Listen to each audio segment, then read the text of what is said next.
सेमाने आमरी परी मनीष किंतु अति रहस्यमय तांकर जीवन शैली।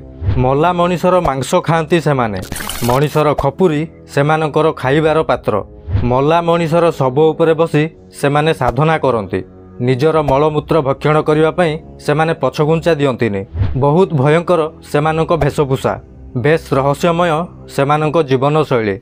तेबे किए सेमाने, काहींकि एमिति एक जीवन शैली को आपणाई नैछंती? सेमाने आउ किए नुहंती, सेमानंकु ओघोरी कुहा जाए। नमस्कार दर्शक बंधु, मु पवित्र। आज आमे जानिबा ओघोरी मानकर रहस्यमय दुनिया विषय रे।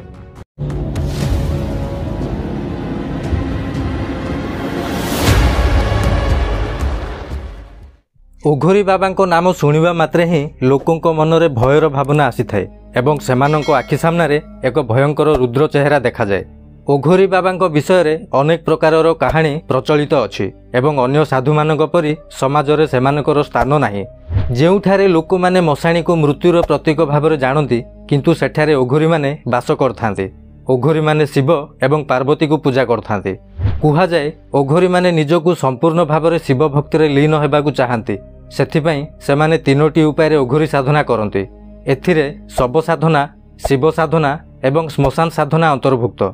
शव साधना एवं शिव साधना रे सेमाने एक मृत शरीर सहित साधना करती एवं श्मशान साधना रे सेमाने मशाणी जाई साधना करती एवं सेमानक पूजा करिवार प्रणाली सबुठु अलगा होइथाय। अनेक विशेषज्ञों कहवा अनुसार ओघोरी बाबा माने काहाकु भी घृणा करती नहीं। सेथिपई सेमाने पशु किंबा मनीष मांस मध्यरे भेदभाव करती नहीं। एमिति बहुत कम साधु माने ओघोर नियम को भल भावे पालन करती और प्रकृत ओघोरी साधु माने कुंभ मेला आस्थांती। कुहा जाए अन्य साधु मानक परि सेमाने मोह माया ठारू दूर रे रुहंती एवं निजर परिवार त्याग करथांती। कुहा जाए ओघोरी माने मृतदेह को जाली सेथिरु बाहरुतिबा तरल पदार्थ को सेमाने औषध भली व्यवहार करती। सबु पाणीपाग आउ जलवायु रे सेमाने बंचिबार साधना करथांती। मरुभूमिर 50 डिग्री उताप हेउ बा बरफरे घेरा ठंडा जलवायु हेउ, खोला देहरे खोला आकाश तले रही पारिबा सेमानक जीवन शैलीर एक आश्चर्यमय दिग। सेमाने हुए तो किछि पिंधंतिनि बा नामकु मात्र देहरे मैला छिंडा कपड़ा पिंधि थांते एवं कपड़ार रंग कला होई थाए। लोके कौन कहिबे, संसार केउ दृष्टि सेमानकु देखिबो सेथिप्रति निघान थाए ओघोरी मानकर। ओघोरी माने कोनोसी प्रसाधन सामग्री व्यवहार करंतिनि, दिन दिन धरी गाधांतिनि। देहरे मशाणी पाउंस बोली हुअंती, से पाउंस जुईर पाउंस। सेमानक हातरे सबुबेले रही थाए मनीषर हाड़ आउ खपुरी। सेथिरे सेमाने खाद्य खाआंती आउ पानी पियंती, कारण निर्वाण प्राप्ति पई संसारर सबु मोह माया आउ आकर्षण ठारू सेमाने दूरे रुहंती। अमावास्यार रातिरे मशाणीर ओधापड़ा सबुकु सेमाने आणंती आउ स्वतंत्र पद्धति पूजा पाठ आउ मंत्र उच्चारण करती। तापरे सब उपरे बसी ध्यान साधना करती। अति भयंकर से दृश्य होई थाए। से दृश्य देखिले साधारण लोक माने भयर चेताशून्य हो जाई पारंती।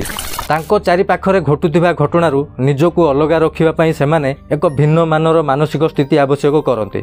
सेथिपई अनेक समय निशा सेवन करिबा सेमानक पई साधारण कथा। विश्वास करा जाए ओघोरी माने साधना रे सिद्धि पाइबा परे अनेक अद्भुत तंत्र शक्तिर अधिकारी होइथांती एवं कला जादू द्वारा भूत प्रेत मानकु निज आयतरे रखिथांती। एहा द्वारा अनेक असंभव काम को संभव करिवार क्षमता आसे सेमानक भितरे। भारतीय हिंदू धर्म धारणा और संस्कृति रे ओघोरी स्थान स्वतंत्र। अन्य संप्रदायर साधु मानकु साधारणतः लोक माने भक्ति बा श्रद्धा करुवा बेले ओघोरी मानकु बेस भय करती। सेथिपई आज भी सेमानकु नै रहिछि अनेक लोक कथा। सेमाने निज विषय प्रायतः काहाकु किछि कुहंतिनि, सेथिपई तो सबुबेले रहस्यमय होई रहि आछंती ओघोरी माने।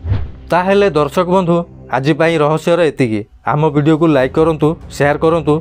आउ जदि आपण आम चैनल रे नुआ अछंती तेबे सब्सक्राइब करंतु। आउ कमेंट बॉक्स रे निजर मतामत देबाकू भूलिबेनी। जय महाकाल।